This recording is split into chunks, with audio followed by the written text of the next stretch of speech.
Party people, welcome once again to the Party of Fun podcast, the actual play RPG podcast where the gaming table is always set for two.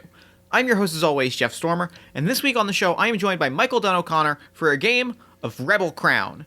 You know Michael as the designer of Goblinville, which we've played before on the show. Rebel Crown is his new game. It is a Forged in the Dark RPG of courtly intrigue.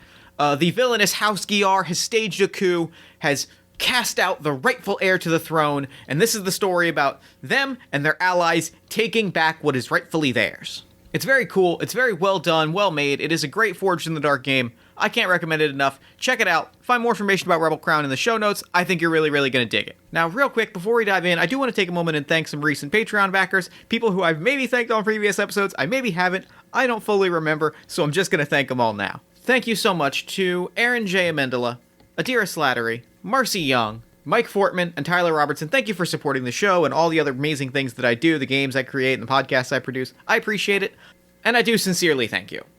Now, that said, I do want to say that the offer that I made in previous episodes, there are some links in the show notes to some funds, like the Nathan Paletta Friendship Fund, some friends of mine whose income has been impacted. If you donate to any of those sources and send me an email, I've got something very special for you. Specifically, I have an officially laid out PDF of When You're Here, Your Family that I technically can't sell. If you send me proof of donation to any of these things, I'll just give that to you. That's how this is going to work for the time being. You can find more information about all of that, as well as more information about Michael Dunn O'Connor's projects, as well as more information about Rebel Crown in the show notes. But enough about all that, because we've got a show to do. Let's throw it over to me in the past so that he can get things rolling. Take it past me. Thanks, future me. I am sitting down once again with my good friend, Michael Dunn O'Connor. Michael, thank you so much for coming back on Party of One. Thanks so much for having me. I'm really excited to have you back on the show. We're playing a new game of your own design, so why don't you take a moment and let the lovely listeners at home know about what we're playing this week, as well as anything else you've got going on that you might want them to know about. Sure. This game is Rebel Crown. It is a Forged in the Dark game of political intrigue. One character is the Claimant, a noble who was dethroned, removed from their claim to a noble throne, to a crown, and the other players are the devoted allies who are willing to put their lives on the line to see the Claimant retake that throne. So it's got kind of a player-driven campaign structure as you choose your path to that final objective, and we're going to be seeing which one of the members of the Claimant's retinue you're going to be, and follow from there. We ran a Kickstarter for it during ZineQuest, and it'll be available to the public in August. Perfect. Awesome. So let's go ahead and get into it, I think, because I know we're making our characters, and then we're going to play through a little bit of a mission. So, let's walk me through the process. Take me through the journey. So the first thing we're going to look at for character creation is which of these playbooks you're interested in being. When you play with multiple player characters, one of them must be the Claimant, the person whose throne we're vying for. With a single player, I think it'd be interesting to look at what the other playbooks are. And consider we could have a Claimant who's a bit off screen and unable to press their own claim, and we could see what it would look like for one of their allies to put things on the line in that Claimant's name. I like that. The playbook that immediately jumps out to me is the Vengeant, which is someone who once served another noble house but was cast out. They seek to bring their former masters low and have joined the Claimant to see that done. They gain experience when they make sacrifices to destroy their enemies and when they counsel the Claimant to pursue victory at any cost. Play the Vengeant if you want a strong relationship with your enemies and you want to explore the toll that warfare takes in both victory and defeat. Phenomenal. I think that's the one that really jumps out at me. Let's do it. I'll clear these other playbooks out of here, and you'll have the Vengeant there to work with. The first choice that you're going to make is your Vengeant's heritage, their house. What is their origin, the Kingdom of Creabon is led by a series of great houses, these families and dynasties that control the land and therefore control the political power. And the Vengeant was a member of one of these houses, but was cast out for some reason, and now seeks vengeance upon them. So you can look at the options under Vengeant there. You can look at House Gearr is kind of the ambitious house. They married the Claimant's usurper uncle and have worked against the Claimant very directly. House Tarb is a local house who are known to have mercenary connections and a very military background. And House Lolaire would mean that you were a member of the claimant's own house. The Lolaire is the ruling family, and so you could be an illegitimate relative of the claimant. I kind of like. I think I'm feeling. I'm feeling either House Tarb or House Gearr. I'm trying to decide which one I'm more interested in. I think I'm gonna go House Gearr. Great. So in your playbook, you're going to note that under your House Gearr's sigil is hair, and your individual sigil might be the same as House Gearr's, or you might have changed it in some way to represent a distance between you and the house you once served, or the house that was once your family. I think my sigil, rabbit. It is like a rabbit that is mostly obscured by a shield. Like you can see a little bit of the rabbit, but there is like a shield in front of it, and there is like there's a shield with the two crossed swords in front of it, signifying that like I am of House Gearr, but I am the blade and the shield and the front line and the weapon at the front of House Gearr. Do you think that you're falling out with your... How do you think you fell out with your house? Do you think it was based on their betrayal of the claimant who you're now allied with? Or do you think there was another cause? I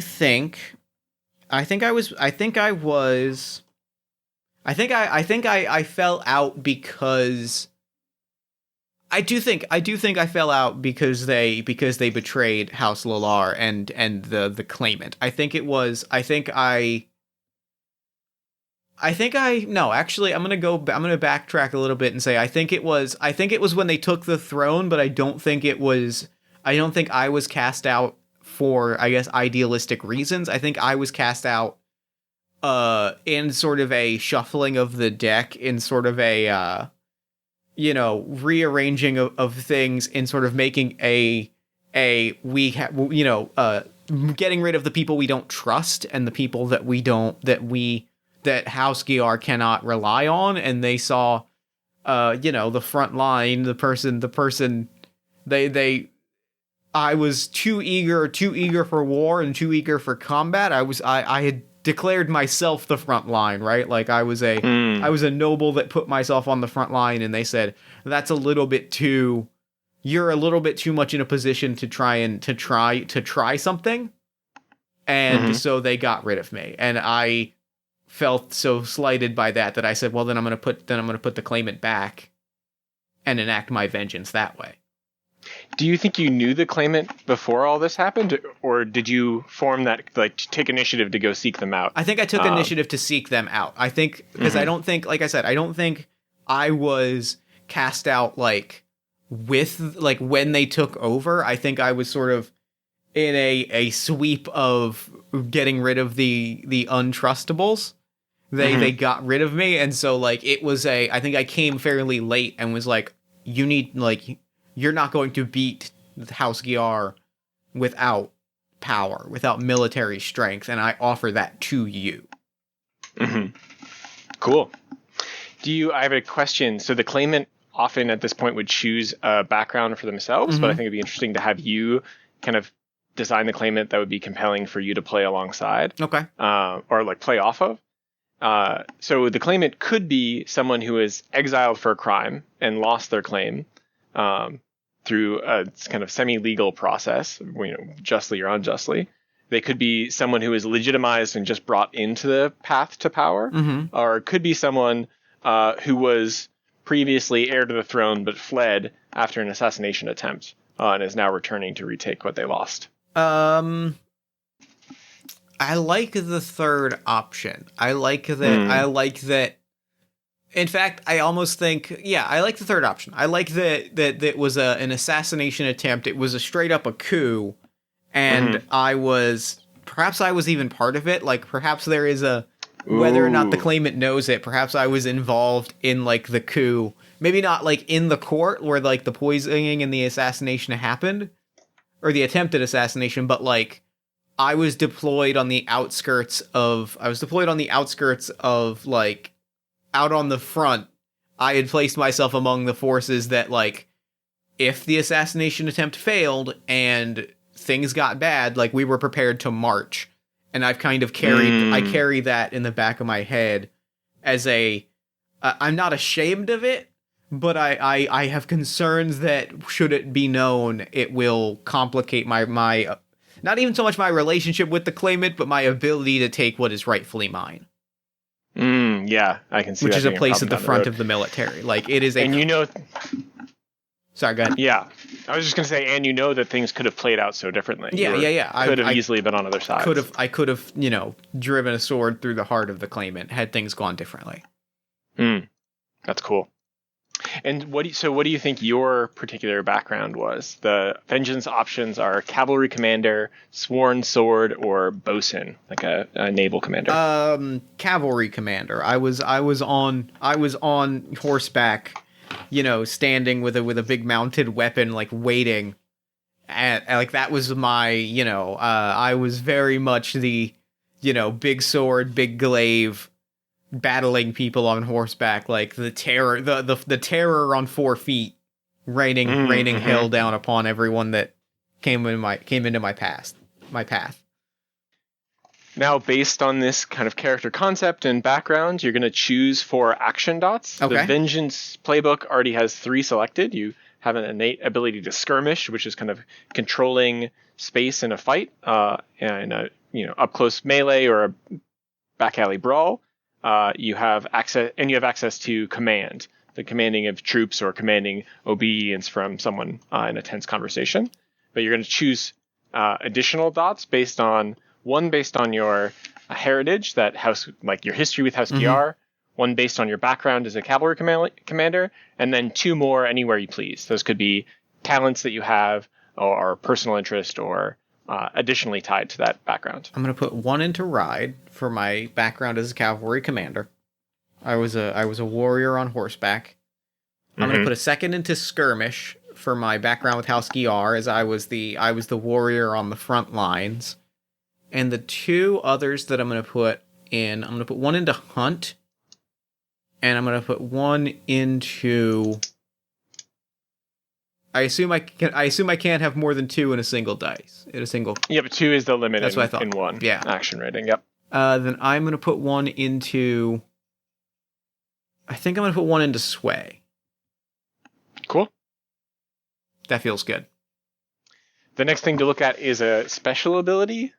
In that central column of vengeance abilities.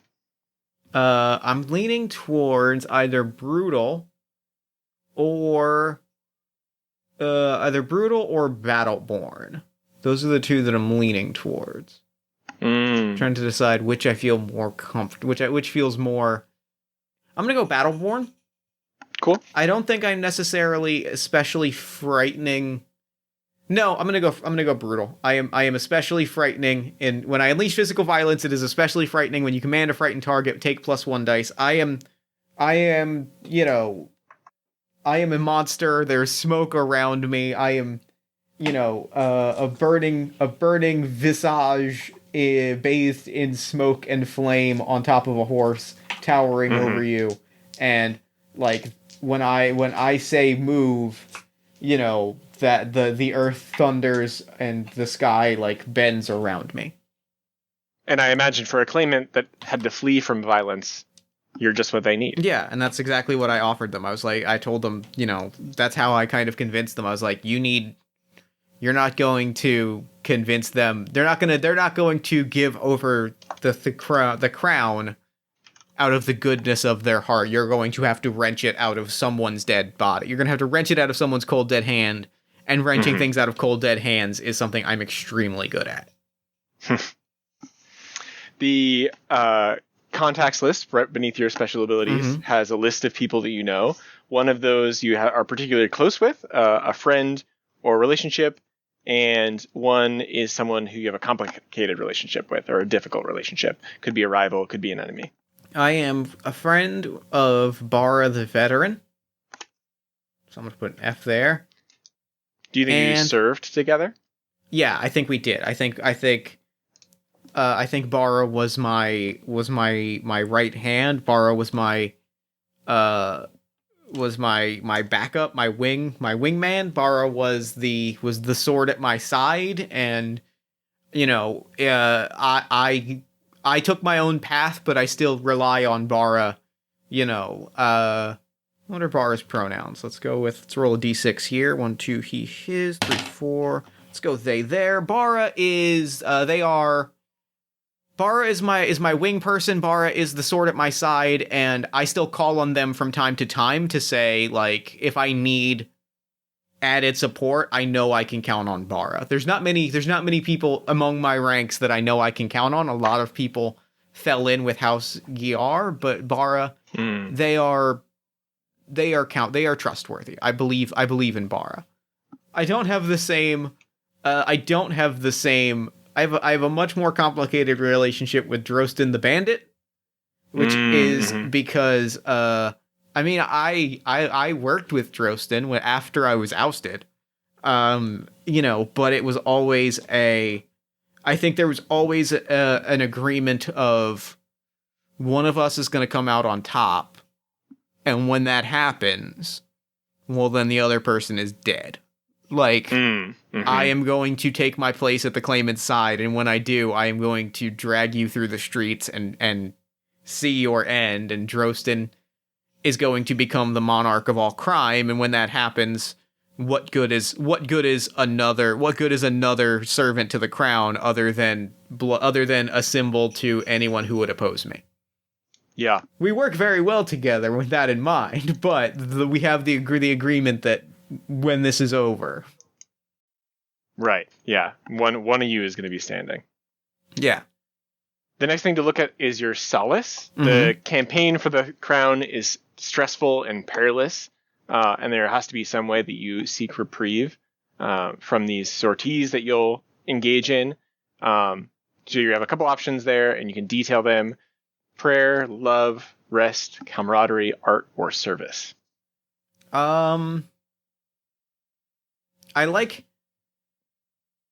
I kind of like rest. I like it is as much as I burn bright on the battlefield and then nobody sees me for 3 days, right? Like it is I go off into the woods.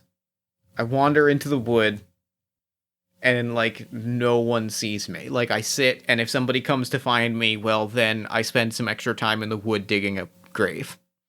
Like if my retinue knows that I am to be left alone after a battle, after a successful mission, because I want nothing more than to quietly reflect on what has happened and what I've done in order to properly pay homage to the great deeds that I've accomplished. Yeah. That's cool. So the next things to look at are your name and look. You've noted your sigil. I threw a couple miscellaneous names in your notes. We'll probably need a few as we go. Yep. But you can choose from there or think of some that sound cool. Totally up to you. I'm going to go with Bogrin. Bogrin Hearth. Bogrin Hearth is my name. Look, bearded, scarred, bedraggled, extra. Extra feels right. I've seen some things, and I wear my legacy as a warrior on my face, my body, my beard. How old do you think Bogrin is? I think Bogrin is a little bit older. I'm picturing kind of a little bit of a middle-aged. Definitely. I think casting wise, it's definitely. Last Generation's action star has been cast into this role as a comeback. Yeah. This is definitely like a we're giving this person one last ride, and they're kind of, the ongoing plot of like, the ongoing question of like, am I too old for this? I'm going to throw in that the claimant is Kaylin Lolaire.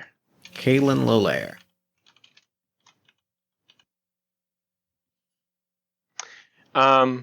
You, as a character, have two beliefs and a drive. The beliefs have a prompt specific to your playbook, One defines your relationship with the claimant. The one either kind of defines your overarching philosophy or vision of the future. And you have a drive, which is your immediate goal. What do you think, what priority should be pursued right now? Let's do the beliefs, and then I'll kind of pitch our starting situation, and you can choose a drive from there. All right, so I think my two beliefs are, well, I'll wait on the drive, but I think my two beliefs are the claimant Kaelin Lolaire is my means to an end, nothing more, or so I say. And I will claim vengeance by tearing down the strongholds of House Gearr with my own two hands. I want to stand amongst the rubble and know that I have broken House Gearr. Like, it is not enough to know that it happened. I have to be there and be at the front and center when it does. Yeah. Would you need them to know it was you? Oh, like, for sure. Yes. Yeah. Okay. Interesting. I want them to know that I have been dragged in, that they did this by casting me out. So our starting situation here. You've landed in the southern provinces, an area called the Sedgelands, here in the Kingdom of Creabon. The north is where the seat of power is, the throne, but it would be a death sentence for Kaelin to try to enter there. Too well known. Their uncle Madoc's assassins are everywhere, and spies. So Kaelin's plan is to develop a foothold here in the south. It's too dangerous to go out in public, and so you've been entrusted to find some safe entry point to power for the claimant's retinue. There's a tense situation here in the Sedgelands. The place is nominally ruled by a former mercenary, Lady Sianis again. She's gotten a foothold here in a town called Bellheather, and she's trying to shore up her power as a new noble, but has a lot of problems keeping her from success at that. And there's a kind of a player-facing situation on page 13 if you want to check this out. Lady Sigane has problems with wraiths throughout the province, and a more targeted problem with Drostin, a powerful bandit who you know all too well, who's come south looking for easier pickings than were to be found in the north. On her other side, Sigane is being rivaled by House Gearr. It's a lesser branch, not the rulers that you spent so much time with in the prime of your career before this turn to the claimant's cause. But House Gearr is trying to fabricate a claim on Sigane's land. They're an older house, very influential, and they've got the money to throw around, though they have no rightful claim to this province itself. So between these three factions, you're going to try to find a place to wedge the claimant's influence in, and come up with a way to secure a safe foothold for the claimant here. Okay. Then I think I do know my drive. I think I'm going to make my drive. I'm going to go back to what I wrote and then removed, and that is, I will rally the army that will stand at my back. I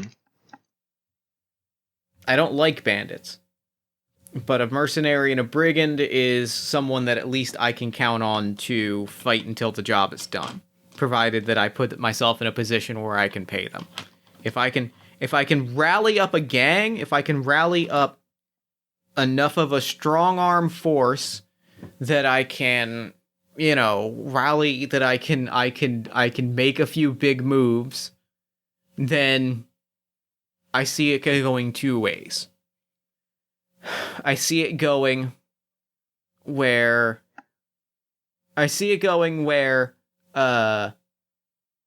people's eyes will be on me, right? They'll be on the disgraced general or disgraced cavalry master that is rallying a counter coup. And not on Kaelin, if Kaelin were to make moves of their own. Or if it goes well, as this happens, if it goes well, then perhaps I can rally an army and make an immediate strike and make some immediate military gains. I see this as going two ways. I see this as being as offering two kinds of advantages. When we're looking at jumping into a sortie, which is the kind of single mission structure of Rebel Crown.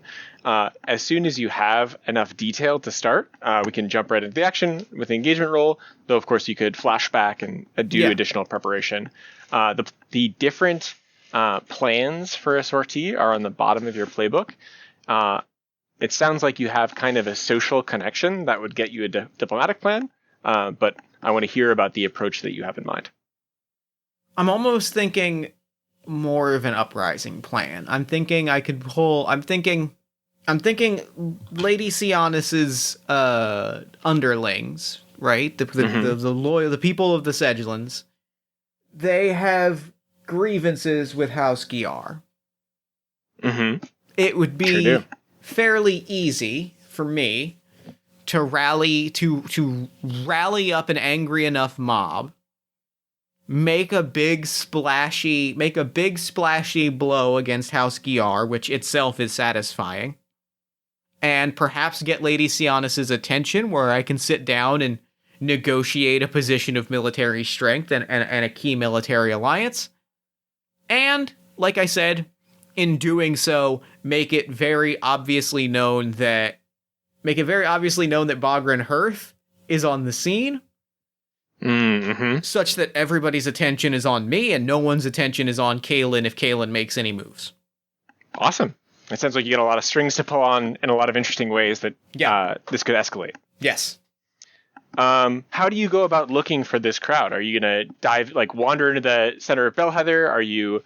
we're going to say you have a levy, like a small crew of backers. Do you see the people that you gather around yourself? Do you see them as courtiers, as spies, as soldiers? I see them as soldiers, and I see a lot of us as the fantasy equivalent of a biker gang. At this point, I think the way to do it is to settle into a bar, is to find specifically a tavern where soldiers, mercenaries, people of action would hang around, and we can make this place our watering hole, and drum up unrest that way, whether that be leveraging, kind of playing the room. If people sway in support of Lady Sianis, then we can rally up. Then the goal would be to rally to get the crowd angry, right? Use the soldiers that I am here with to stoke the fires of the crowd and basically get people real angry and real ready to do something. Or if the people are in favor of House Gearr, then get people riled up and get people angry and start a fight that way, and sort of establish, and if I have to, establish myself with an iron fist as opposed to with a crowd of friends. I'm gonna play it friendly for now, but if loyalists to House Gearr are present, then it may take a show of force. Cool. I think you're gonna we're gonna jump to the engagement roll. Cool. We're gonna set you in Fergus's tavern, dead in the center of Bellheather, and see how you ingratiate yourself in this first moments of the engagement. You always get a die for sheer luck. You get an additional die because this is a particularly bold or daring approach. But House Gearr, even the lesser branch, is a higher tier than you, and so you subtract one die. So you want to roll 1d6 for the engagement roll. See how it goes. A 6. All right. Yeah, I think we hear that first. You're reading the room initially, and you can hear a lot of resentment. At Gearr, that because the bandits and wraiths are here, and trade is being strangled in Bellheather, and just one province over, where Gearr are ruling peacefully, they've got their orchards are overflowing, they have wide stores of grain, and their bribes are infamous. So they're not only living the high life, but the rumors that they're edging in for Sagane's land are now public, and there's a kind of simmering resentment under the surface. There's a lot of places that people are willing to point their ire. Drosten is still blamed for a lot of the hardship. People say that Sigane is not ruling well, but you hear the name Gearr often enough when people are talking quietly at these tables in Fergus's tavern. Perfect. I think what happens then is, I start talking. I start making my presence known, right? Like, I mean, the plan has never that Bogran Hearth is anything other than extremely present on the scene. So I start sharing my story. I start giving the most, and I think, like, as part of our con, right? As part of our playing the crowd, my associates, my soldiers are the first to kind of gather around to add to this picture of people taking notice as I start buying drinks and telling myself, like, I was cast out. House Gearr offers nothing. House Gearr offers no loyalty to soldier or friend or family member at all. There is no reason there for anyone in the Sedgelands to believe that House Gearr is not going to march over and take what they perceive as rightfully theirs. And I start telling the story of, like, I was a proud and respected member of their frontline forces, and they may as well have strung me up and cooked me like a pig. Like, they offer there is no trust there. Assume the worst, because House Gearr is probably planning the worst. And I'm giving as I'm going, I'm getting more riled up and giving more of this dramatic speech to kind of get people riled. Yeah. I'm going to start a clock here. Right. There's another tab for clocks.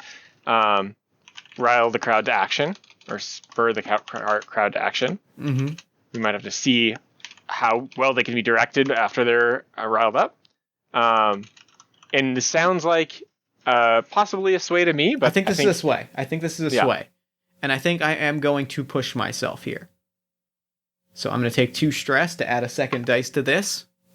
Cool. You're looking at controlled position, standard effect. Oh, it's a 2 and a 3. I think people, like, the person you just bought a drink for, like, nods in total agreement, and then they're kind of, like, shouldered out of the side, and you can see, though there aren't any Gearr soldiers in this room, there's a soldier steps forward. He's got a harp sigil on his doublet, and it's this as a member of the Clarsack band, a mercenary band that's been hired by Gearr, and has been pushing a lot of their interests here in the province. And though the people are no less receptive to hear what you have to say, the conversation's kind of cut short by this mercenary pushing his way in. And he says, it's bold talk for one ousted from his own family. I stand up and I get as close to this person as I can, and I just say, bold talk backed by decisive action. And an intent bold action backed by intent, and I promise you, decisive action. You gonna try to talk him down? Yeah, I think so. Sounds like maybe command to intimidate? I think so. And I'm gonna take my 2 dice. A little riskier. Still standard effect. Oh my god, I'm rolling so badly. That's a 1 and a 2. What is happening? It's fine. It's fine. Spiraling deep into some drama here. It's fine. It's the best time to be causing drama. Yeah, I think he grabs you, and he's going to try to push you to the ground. I think he's escalating this to a fight. I think I respond in kind. I think I as soon as his hands are on my outfit or my clothes, my tunic, it's a haymaker straight to the nose. It is a headbutt. It is a headbutt to the center of the skull. Like, it is very specifically like big, brutal offense to like put this person down as definitively as possible, as violently, like as quickly, swiftly, but also like showily and angrily and viciously as possible. When you get in a brawl like this, do your soldiers know to stand back so you can make a point, or do they are they hang close and join in? I think they know to hang back and to read the room. But if it's 1-on-1, then they know to sit back and let me do my thing, because this is what I do, and this is how I have made my name. All right, yeah, let's see you unleash some physical violence here. All right, I'm gonna call. I believe we'll probably call that a skirmish. Yes. Mm-hmm. And I'm gonna take 2 stress. Bump this up to 3 dice.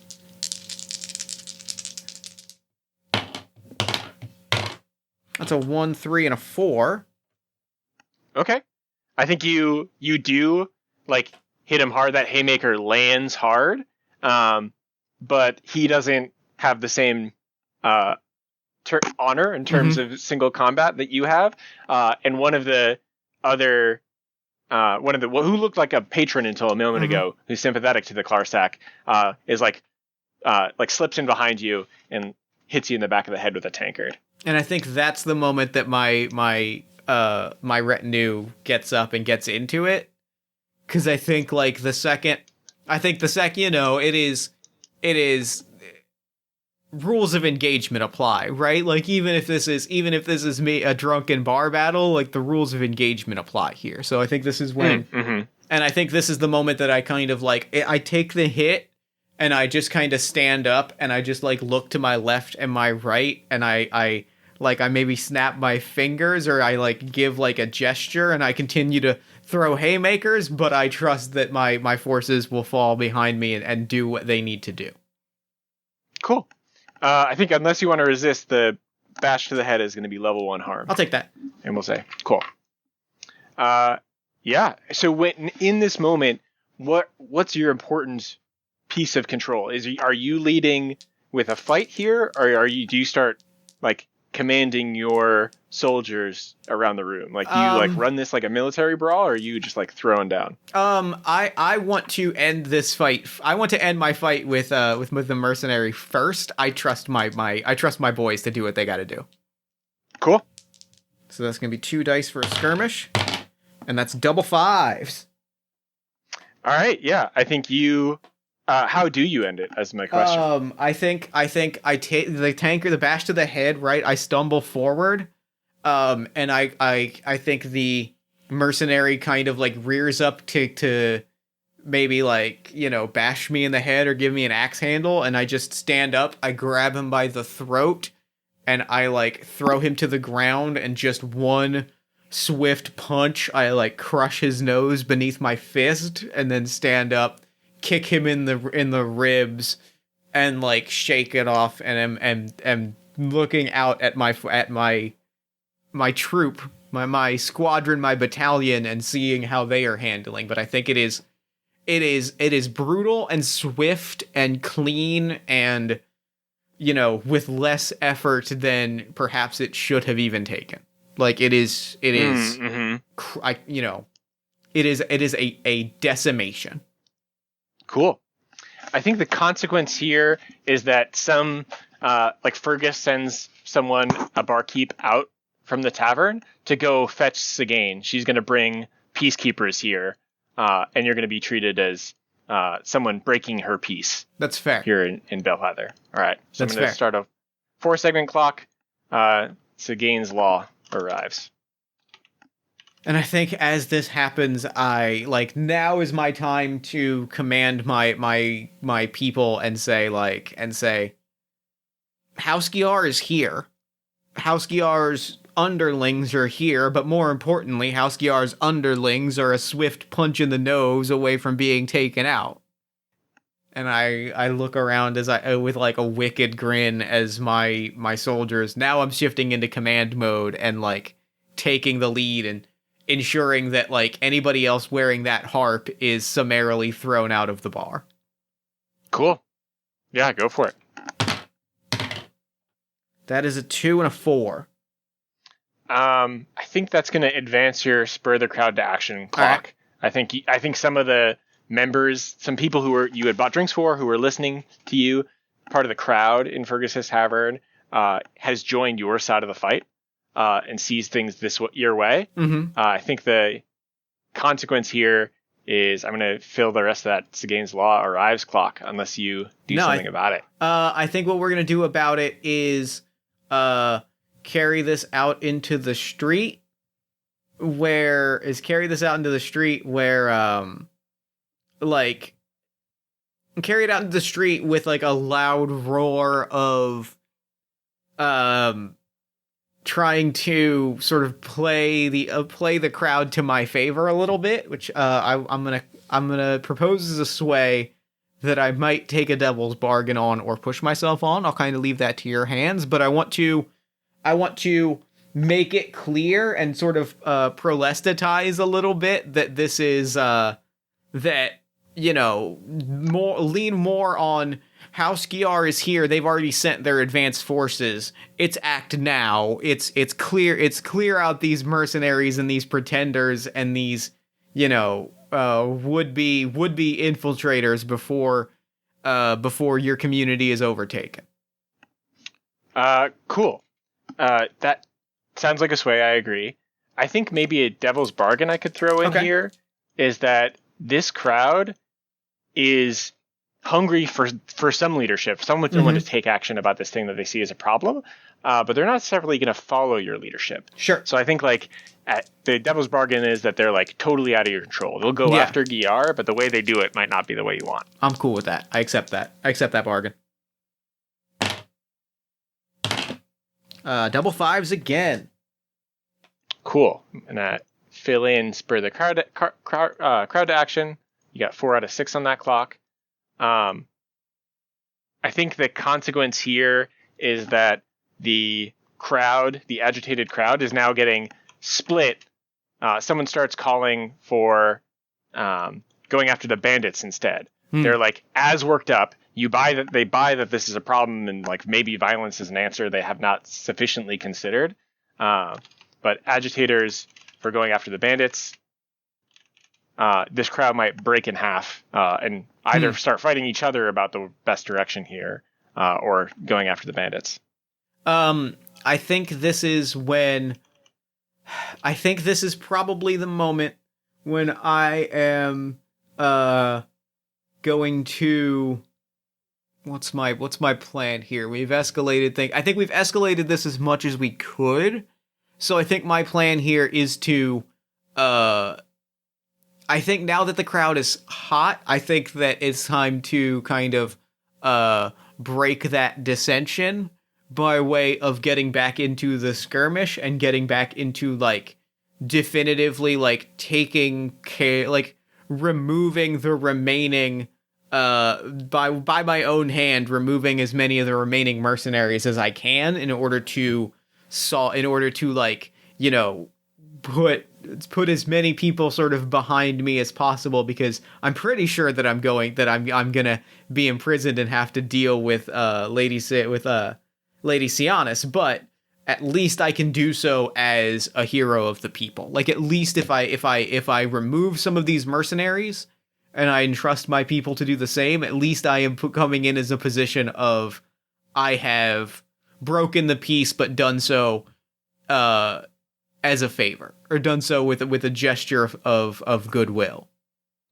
Are you like going so far to like bust down the door to the dicing parlor next door? Like you're looking for these mercenaries, or you're like I think you won the fight in the bar, but you're like trying to like put down who you see as your opponents here. Then if the fight in the bar, yeah, I think at this point what I'm trying to do, I think at this point is, if in that case, I was under the assumption there were more mercenaries around, but if the bar fight is settled, I think like the crowd is hot, but the best thing to do is call rank around my own forces and sort of ensure that, you know, we stay close together, because this might escalate even further, which is kind of the plan, right? The plan is agitation, but we need to stay close together, especially if peacemakers are on their way, to ensure that we are kept together and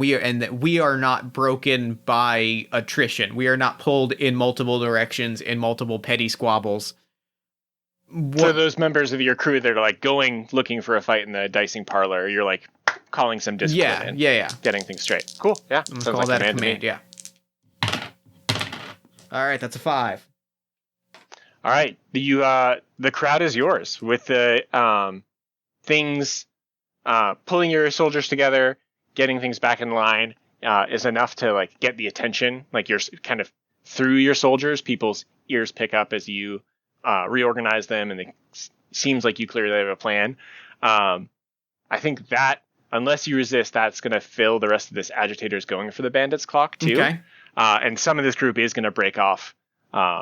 And try to like get what they see as justice from Drost indirectly. I'm okay with that. I think I'm okay with that. I think I also like gather everyone around and I say, and like I pull in like my forces for a moment, and I'm like, there is no way that there is no way that some sort of law enforcement is not on its way. We cooperate, and we cooperate. We speak to them, and you defer to me as your leader. You defer to me as the person in charge here. Is that clear? And so like I sort of like am like, drinks, everyone's drinks are on me. We've done a great thing today. Now we plan our next steps, and I kind of consciously I hand we'll say Bara's there because they're my friend. I hand Bara like a pouch of like my remaining coin, and I kind of consciously stay towards the back so that when Lady Sianis and the peacekeepers arrive, like I can be the one to like step up and raise my hands and offer to go in peace. Cool. Yeah, I think you hear the horse hooves down the alley, and Sigane is here. She's flanked by a chancellor on one side, and looks like a master at arms on the other, and she demands to hear. Someone needs to hear for their crimes, for disturbing the peace in her village. And I step up and I offer. I'm like, this was my doing. This was my doing, and I will bow to any crime. I will bow to any punishment you deem worthy. All I ask is to sit down with you as equals, as one aggrieved noble to another. All I ask is to state my case to you plainly in a place of privacy and business. Cool. Sounds like a desperate role. Yep. Given the stakes of like she's in front of this crowd, she wants to be seen as doling out unquestioned justice. And I think maybe it's standard effect. I think I'm going to take 2 stress here to get that third dice. Cool.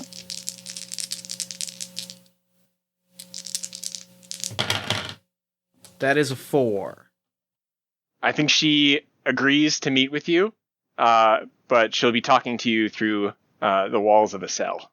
And I say we can speak where you wish to speak, and I offer myself up, and I think I put up a hand. I think Bara and probably a few of the others try to come out, and I put up a hand, and I'm like, we will speak behind a cell. All I ask is an audience. Bars are of no meaning to me. Cool. I think maybe we can cut the sortie there. Your objective was achieved. For like there's a phase called the Reckoning where we look at what you earned in this and what the consequences are. Mm-hmm. You look at the type of objective, and that determines your gain of renown and income. Mm-hmm. This looks like a weakened faction for Gearr. You've Mm-hmm. got a kind of lawless mob set against them. So you're going to gain income equal to their tier. So you're going to gain 2 coin for this lesser branch of Gearr. And there's a domain sheet for tracking all these kind of shared resources, even for one player. So I'll like mark 2 coin there. You're going to lose a status with Gearr. Sure, that checks out. That makes sense. And you're going to gain an opportunity for a sortie against them. So I think that you've got your mob now. We can see how that plays out. The other thing we look at in your reckoning after income is your renown, how much your name has grown and the claimant's name. You always get 2. You get +1 if they're a higher tier, which they were.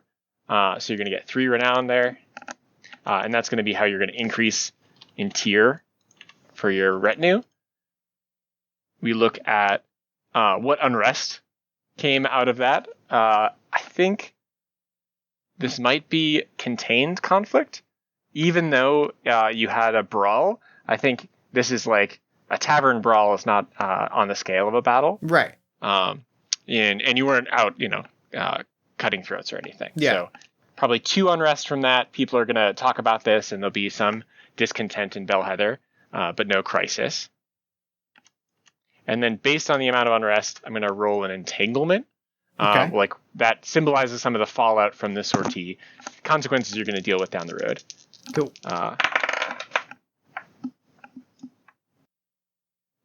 This is so perfect. It's about a peasant crowd gathering in the domain. And I think the problem is I'm going to start a long-term clock of a conflict between Drosten and the peasants. I like that.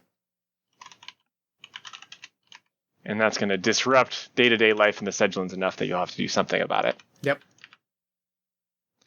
It is what it is. I stand by. I mean, that was the plan. The plan was to get there, was to get attention and, rally up a crowd, and I did that, and I did that without putting attention on Kaelin. Like now we have forces that we can fall back on, and Kaelin's name remains unsullied by, Kaelin remains unentangled by Sionis. I feel like this was an unquestioned success for me. Totally. Yeah. Seems like this is Bagrin playing by their own rules, following their approach. Yep. I think a thing that would be cool to see would be to see what downtime from a prison cell looks like. Yeah, for sure. I think you've got contacts and friends. A lot of these would still work for you. You get 2 downtime actions. The options are on page 10. You could acquire an asset for the next sortie. You could start a long-term project. You could try to recover from that head wound. You could try to indirectly quell some of that unrest. Send some agents after that mob. You could train up a new skill, or you could seek solace in rest. I think the first thing I'm going to do is recover. I think that's the first thing I'm going to do. That feels right. And I think the second thing I'm going to do, I think I'm going to recover and quell unrest. I don't think I'm in a position to rest and clear my stress just yet. I think I need to make sure that that any big splashy things are still kind of funneling back to me. More so, perhaps partially because that's the tactical advantage. I don't want to spread potential forces thin, but also I think I feel a little responsible for this. I think I need to make sure that no one gets hurt. That like if people are getting blowback from this, it should be me. It shouldn't be random people that got swept up in a plan to raise an army. Mm-hmm. So I'm going to recover and quell unrest. For recovery, are you going to try to see a doctor, or are you going to tough it out? Tough it out. I'm just doing push-ups in a prison cell to shake off the headache. So you can roll a die, right, and then put that'll determine how many results you fail on that recovery clock. That is a 3. So on a 3, you put 1 tick in that recovery clock, right underneath the harm. All right, we'll keep working at it, but it's still a head wound. And when you tough it out, you got to mark 2 stress. Okay. Fortunately. And the next thing is quelling unrest. So you tell me the action, like how do you try to deal with the this looming crisis from your cell? As much as I want to quell unrest, I am at 8 stress, Yeah, I am at 8 stress, and I think in the back of my head, like, I think all of those things, but I also just need to be quiet, especially if I have to talk to Lady Cianis. I need to spend some time and recover from that. Like, I need to recover at least a little stress, because I'm gonna be pushing myself. Yeah. What do you think's on your mind as you're laying? It's like it's not a comfortable room, but it's not set up for cruelty either. And You're treated as I'm by a noble myself. captive. Like, that's really what I want. Like, it is my comfortable place. But I mean, I think what's on my mind is I think I am worried about the people that broke off, right? I am worried. Like I said, I want, if anyone is going to suffer blowback from this operation, I want it to be me. I don't want to put people in danger. I don't want it to blow back on people. I want it to blow back on me, and I am making myself very clearly known as the leadership party of this campaign. I'm very much clearly making myself known as the point person that will suffer consequences, because I do not want the people around me to suffer. And a bunch of people have now gone off to do something reckless and dangerous, and I've put people in danger, and that is weighing on me. That is not how a leader should act, and I am not acting like this is not how a leader. That was not a move that a leader should make, is letting those people go off and put themselves in danger. And so I am haunted by that, like that knowledge that people are going to go off and potentially get hurt, and that's on me. As you recover, you're going to roll your lowest attribute, which is that's 1 for insight. Yep. That is another 3. I'm rolling very bad today. It's worth noting. Yeah, you're on your own. You're facing tough consequences. We're seeing what Bogren's really made of here. Yeah. That's gonna. You would have the opportunity to right Kaylin from captivity. Would you provide an update of any kind? Yes, I think so. I think I would give a detailed update and say, the coast is clear for you to make your next move, partially because there's a great deal of heat on me. And so be careful and be safe. Bara is at Fergus's. Was it Fergus's? Yep. Bara is at, meet Bara at Fergus's. They will lead in my stead. You will have your bodyguards, you will have your protection, but for the time being, there is heat on me, and I will deal with that, and I will meet back up with you when that heat is settled, hopefully with more people at my back. But for the time being, it is safe for you to make your move because all eyes are on Bogren, as was the plan. Would you have any advice for the Claimant on what that move might be? Or you let Kaylin play their own game? I think I have to let Kaylin play their own game. I trust that, their plan is probably much subtler than mine. I don't think that they are going to go in and start a bar brawl, but I trust, but I do let them know that I did start that brawl and be like, a fight broke out. It was due to my action and my words. The people are heated and ready to act with violent intent. If you choose to use that to your advantage, do it. If you choose to avoid it and lay low, just know that there is a tension in the air. Cool. I like it. The last thing for us to do, we ran through a sortie. You got your imprisoned downtime. I think the next thing we would see is find out what happens in this conversation with Sigane, and how your mob fares against Gearr. But the next thing to do would be look at your XP triggers and see what experience you gain. You did make one desperate sway against Sigane, and so you should mark a resolve experience right away. Great. And then for the rest of them, we can kind of go through these, and you can say whether you think you earned that XP. There's kind of 5 checks based on the playbook, and you can earn up to 1 XP for each check. Okay. So the first question is, did you make sacrifices to gain a strategic advantage? I think so, yes. I think I put myself in jail to get an audience with Lady Cianis. Like, I could, there's ways I could have handled that more directly and with, but that didn't end with me in jail, but for the time being, I am in jail because I wanted to find a way to talk to Siennis and get her on my side. Cool. And these XP can go in your playbook or can go in any attribute as you please. All right. We'll put The second one is did you take initiative to preempt a threat? No. I'm going to say no. I think I reacted to a threat rather than taking initiative to deal with a threat. Did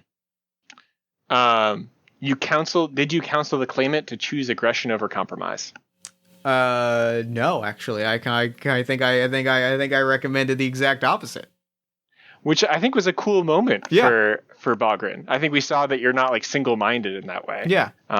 You like see that you have a role and the claimant might be up to something else. I like that. Yep. Did you express your background or scars? Yes, I did. Very much so. I used it to my advantage. I played off of my history with House Gearr, and I spun that story for all to hear. Mm-hmm. And it feels like that could be driving the campaign level too, like your relationship with Gearr, like moving those pawns on the larger board. Already felt like it was happening. Yep. And last one, you expressed your beliefs or drive. Very much so. I rallied an army. Yeah. You've got them. They might be running out ahead of you at the moment, but you'll have them at your back for sure. Yep. Cool. That's a session of Rebel Crown. That's great. That game's dope. I loved it. That was fantastic. I had a lot of fun. Thank you for playing with me. This was great. Yeah, it was a treat. Oh. Bogren's such a wild character. It felt like so much of the momentum was coming from Bogren's personality. That was really fun to play with. I love Bogren. Bogren's great. Bogren's very cool, and I'm going to be thinking a lot about him and his long-term plans. He was an interesting character considering that he started with, I'm going to play Vegeta because I've been watching a lot of Dragon Ball Z. Mm-hmm. Nice. But he grew into his own character and I really liked him. Yeah. Well, thank you so much for joining me for the show. Thank you for playing with me. This was an absolute delight. Yeah, it was really fun. So real quick, before we wrap up, where can people find Rebel Crown and your other work online? You can find our site at narrativedynamicspress.com. The Rebel Crown Quick Start is up for free on itch.io, the Narrative Dynamics page, and we'll be releasing it in August on narrativedynamicspress.com. Perfect. Well, thank you so much for coming on the show. Thank you for joining me. This was awesome. And for now, I'm going to throw it over to me in the future so that he can wrap things up. Take it, future me. Thanks, past me. And thanks again to Michael for coming on to the show. That game was a delight. Be sure to follow Michael on Twitter at Dunn_O'Connor. Check out the game in the show notes. And while you're on Twitter, follow us at Party of One Pod. Like the show on Facebook at facebook.com/PartyOfOnePodcast. Join our Discord community at bit.ly/PartyOfOneDiscord. Head to our merch store at bit.ly/PartyOfOneMerch. And if you enjoyed the show, consider leaving us a nice iTunes review, Podchaser review, Stitcher review. You can leave it in other places as well, but those are the three that I find. So, if you leave it in one of those other places, shoot me an email so that I see it, because, those are the three that I get in my inbox. You understand how it works. The other way that you can support me is on Patreon at patreon.com/JeffStormer. That pays for all of the stuff that I do on a given day, week, month, year, etc. And the other thing you can do is support the other podcast that I produce, All My Fantasy Children, which is a tabletop-inspired character creation, world building, and storytelling podcast powered by you. Every week, my best friend Aaron Catano-Sias and I take a listener-submitted prompt, we spin it into an original fantasy character, and we populate a shared universe one story at a time. New episodes drop every Friday-ish at oneshotpodcast.com. Party of One is, of course, produced and edited, as always, by Jeff Stormer and Jen Frank. All music for the show comes from the song Infinite Lives by Megaran, featuring the D&D Sluggers, and the Party of One logo is by Evan Rowland. If you'd like to inquire about advertising rates, press coverage, or coming on the show as a guest, you can shoot me an email at partyofonepodcast@gmail.com. And honestly, I think that's it. So until next time, thank you so much for listening. Remember to fight the forces of fascism every single day. Remember that self-love and self-care are radical and defiant acts of resistance. And as always, party on, everybody.